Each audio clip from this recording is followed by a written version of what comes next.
They laughed the moment I stepped into the wedding hall. Not a smile of welcome.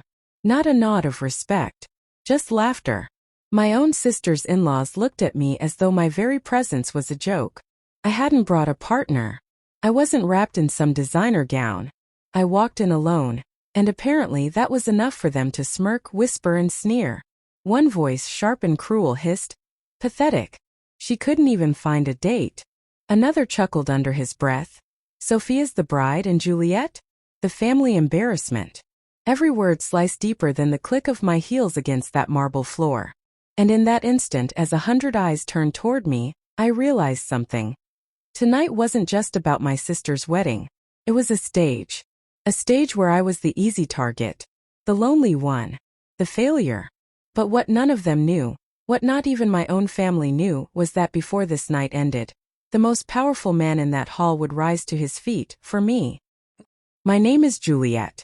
And this is the story of how I walked into my sister's wedding alone, mocked, dismissed, and humiliated. Only for everything to change in one breathtaking moment. Before I take you deeper, let me just say this. If you've ever been underestimated, insulted, or made to feel small, this story will hit home. And if you're listening right now, don't forget to like this video, subscribe for more stories like this, and share your thoughts in the comments. I'd love to hear if you've ever faced something like this yourself. Now let's go back to that night. The ballroom sparkled with gold chandeliers, glittering gowns, and polished tuxedos. Cameras flashed as relatives posed. Laughter echoed as champagne flowed. It was luxury, it was celebration, it was everything a wedding should be. And yet, the moment I stepped in, the air shifted. Heads turned. Eyes narrowed. Smiles twisted. I kept my chin high, refusing to let them see me flinch. But inside, my stomach coiled like a fist. I had barely taken 10 steps before the whispers began to chase me like shadows. She really came alone? To her sister's wedding? Of course. Juliet's always been strange. Obsessed with her work. I bet she doesn't even have anyone. I wanted to roll my eyes, but the weight of their judgment pressed heavy against my chest. I walked past the groom's cousins, a group notorious for their arrogance. They didn't bother lowering their voices. Didn't even bring a date. One of them snickered. "How embarrassing," another muttered. Maybe she couldn't find anyone to put up with her. Their laughter followed me like a swarm of gnats. I smiled tightly because that's what I'd learned to do over the years. Smile, nod, keep walking. Pretend the sting wasn't there. Pretend I wasn't bleeding inside. At the head table, Sophia shone like a diamond. My sister had always been radiant, but that night she looked like something out of a dream. Her gown glittered with crystals, her veil cascading in perfect waves. Beside her, Ethan, the groom, stood tall and proud, every inch the picture-perfect husband-to-be. Together they looked like a magazine spread. A vision of wealth, beauty, and power. And then there was me, Sophia's sister. Ordinary.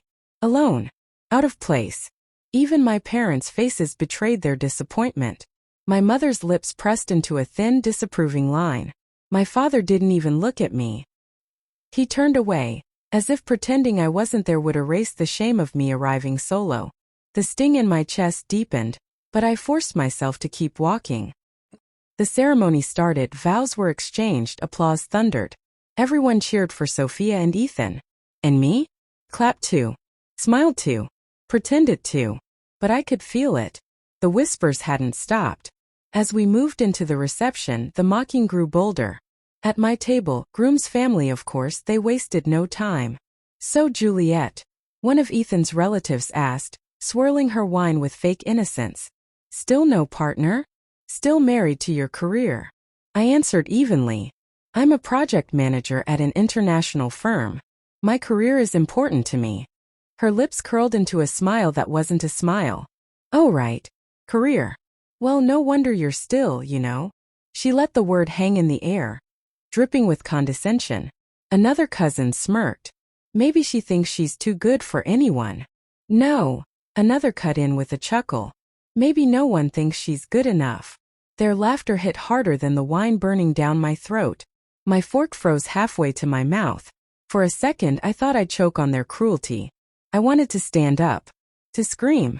To tell them they didn't know me, didn't know my life, didn't know the sacrifices I'd made.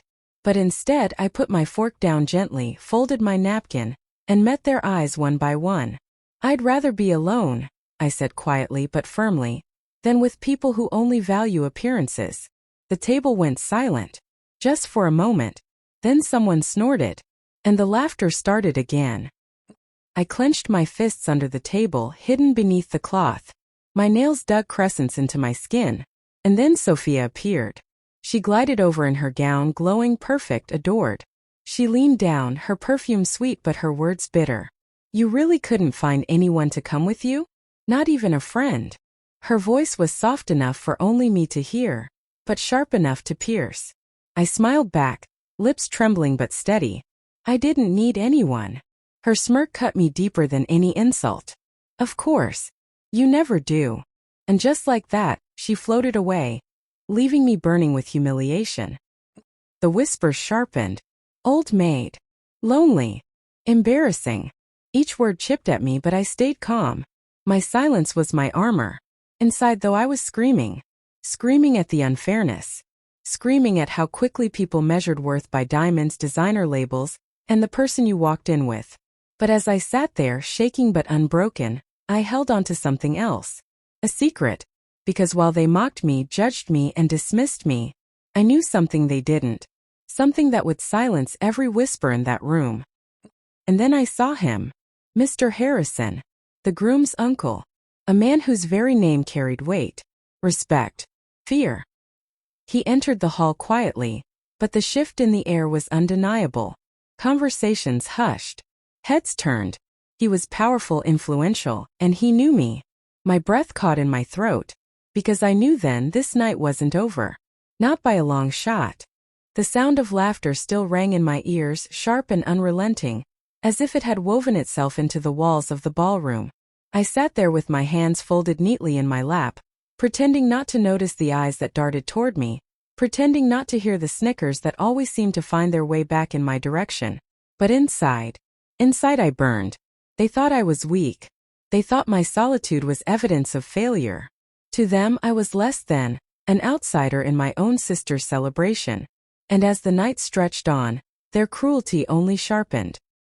The reception had shifted into full swing. Music pulsed from the speakers, couples twirled across the dance floor, champagne glasses clinked with every toast. And yet, at nearly every table, I caught fragments of conversations that weren't meant for me to hear, but were delivered just loud enough to cut through the noise. "She looks so uncomfortable. Can't even blend in. Why did she even bother coming alone? It's humiliating. Her sister must be mortified." I lifted my glass of water, because I hadn't touched the wine all evening, and forced a smile at no one in particular. If they were going to watch me, then fine. Let them watch. But the mocking didn't stop.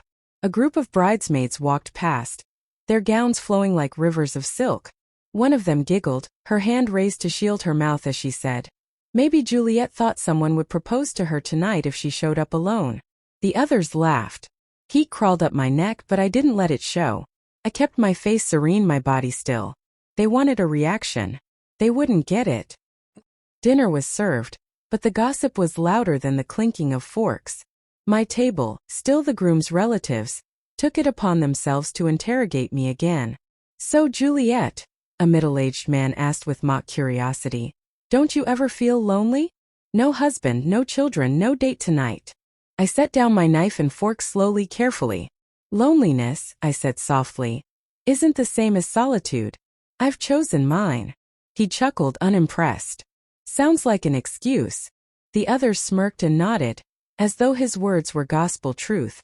And then Ethan himself, the groom, strolled over.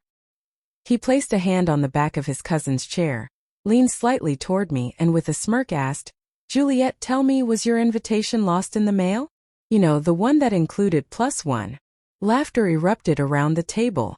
For a second my throat closed. It was one thing for distant relatives to taunt me, but for my own brother-in-law on the night of his wedding to publicly humiliate me? That cut deeper than all the rest. I lifted my gaze, meeting Ethan's smirk head-on. "Some of us," I said evenly, "don't need someone else on our arm to prove our worth." The table went quiet, but only for a beat. Then someone clapped mockingly, and the laughter returned, louder, crueler.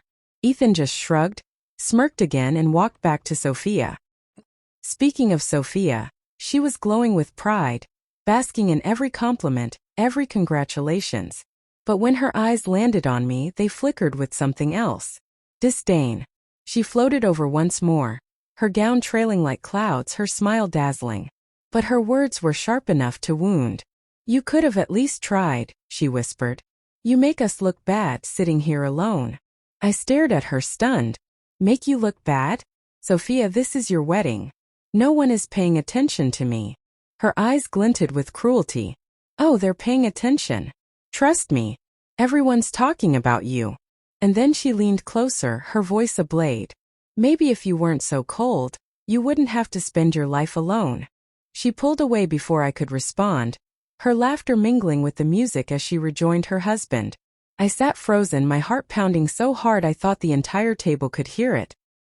The night dragged on, every moment stretching longer than the last. I tried to lose myself in the music, in the clinking of glasses, in the shuffle of waiters carrying trays. But no matter where I turned, whispers followed. I was the spectacle, the shame, the entertainment. And yet, underneath it all, I carried a secret, a truth that no one in that hall knew. Because while they measured worth in status and companionship, I had built mine in silence, in discipline, in sacrifice.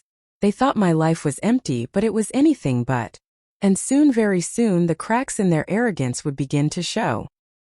It started subtly, a shift in the room, a ripple in the air. When Mr. Harrison, the groom's uncle, rose from his seat, conversations faltered. His presence was like gravity itself. People leaned toward him without realizing, voices softened in respect. He wasn't just family. He was influence, wealth, power. And he was watching me. I caught his gaze from across the hall, steady and sharp. My chest tightened. Because Mr. Harrison wasn't just some distant relative. He knew me. Not in the shallow, gossipy way the others thought they knew me. But truly knew me. The sacrifices I'd made. The battles I'd fought. The empire I had quietly built while everyone dismissed me. He knew. And the moment our eyes met, I realized what was coming. This night wasn't going to end with my humiliation. No, it was going to end with theirs. The laughter was still echoing in my ears when Mr. Harrison rose from his chair. First, no one noticed. The music played on, the couples danced, the waiters drifted from table to table refilling champagne. But slowly, almost like the air itself shifted, heads began to turn. Conversations stumbled. Glasses paused midair. Because when a man like Harrison moved, the world moved with him. He didn't smile. He didn't speak. He simply walked. Every step was deliberate. His polished shoes clicking against the marble floor like a drumbeat announcing something none of them could yet understand. And then his eyes locked on me. I felt my breath catch. My pulse pounded. All around me, whispers spread like wildfire. Why is he looking at her? Does he even know Juliet? What's going on? Ethan, standing proudly beside Sophia, frowned as though his uncle's sudden movement had disrupted the perfect image he tried so hard to create. Sophia herself blinked, her smile faltering for the first time that night. And then Mr. Harrison stopped in front of me. The hall fell silent. He didn't look at the bride. He didn't look at the groom. He didn't acknowledge the guests who practically worshipped him. No, his gaze never left mine. And then he bowed. A deep, deliberate bow. The kind that spoke volumes without a single word. Gasps rippled through the room. Someone dropped their glass. Others leaned forward, trying to make sense of what they were seeing. The CEO bowed? To her. Why would he? Impossible. I sat frozen, my heart slamming against my ribs. Juliet. Mr. Harrison's voice finally broke the silence, smooth and commanding. It's been far too long. He straightened, offering me his hand. I didn't expect to see you here tonight. The murmurs around us grew louder. People craned their necks. Ethan's jaw tightened. Sophia's perfect smile vanished. Because in that single gesture, the balance of power shifted. I stood slowly, my knees steady even though the weight of 100 shocked eyes pressed against me. It's good to see you too, Mr. Harrison, I said softly, shaking his hand. And that was all it took. The whispers exploded into chaos. She knows him. Not just knows, he respects her. What does that mean? Ethan's face flushed red. He tried to laugh it off, to wave it away, but the cracks in his arrogance were showing. Uncle, he began, forcing a smile. You know Juliet? Mr. Harrison turned, his expression sharp. Know her? Ethan, Juliet is the reason your last expansion project succeeded. Her strategies are the reason your investors stayed. Half the people in this room don't realize they owe their profits to her work. Gasps. More whispers. Shock rippled like a wave. I kept my face calm, my voice steady. It was a collaborative effort. But inside my heart burned, not with humiliation anymore but with vindication. Sophia finally spoke, her voice trembling. Wait, what? Mr. Harrison turned to her. His words crisp. Your sister has built more than you realize. While you've all mocked her for being alone, she's been leading projects executives twice her age couldn't handle. Quietly. Efficiently. Without needing anyone's approval. Silence. The kind of silence that crushes arrogance. I looked at Sophia, at Ethan, at their smug relatives who had laughed at me all night, and for the first time none of them could meet my eyes. Then Mr. Harrison did something no one expected. He raised his glass. To Juliet, he said firmly. The woman too many underestimated. And the woman this family should be proud to claim. The hall erupted. Not in laughter this time but in applause. Real applause. My cheeks warmed, but not from shame. For the first time that night it was pride. I sat down again, but the world had shifted. No one laughed now. No one whispered. The same people who had mocked me minutes earlier now avoided my gaze altogether. Even Sophia, radiant in her gown, couldn't hide the shadow across her face. Ethan's smirk was gone, replaced with tight-lipped frustration. And me? I simply breathed. For once I didn't need to defend myself. I didn't need to argue. Respect had been demanded, and it had been given. Looking back, I realized something important. People will laugh at what they don't understand. They'll mock what doesn't fit their narrow expectations. But respect, the kind that matters, doesn't come from pleasing them. It comes from living true to yourself, even when no one else sees your worth. And when the time comes, the world notices. That night at Sophia's wedding, I walked in alone. But I left, standing taller than anyone in that room. If this story struck a chord with you, don't forget to like, share, and subscribe for more powerful stories. And tell me in the comments, have you ever been underestimated, only to prove everyone wrong?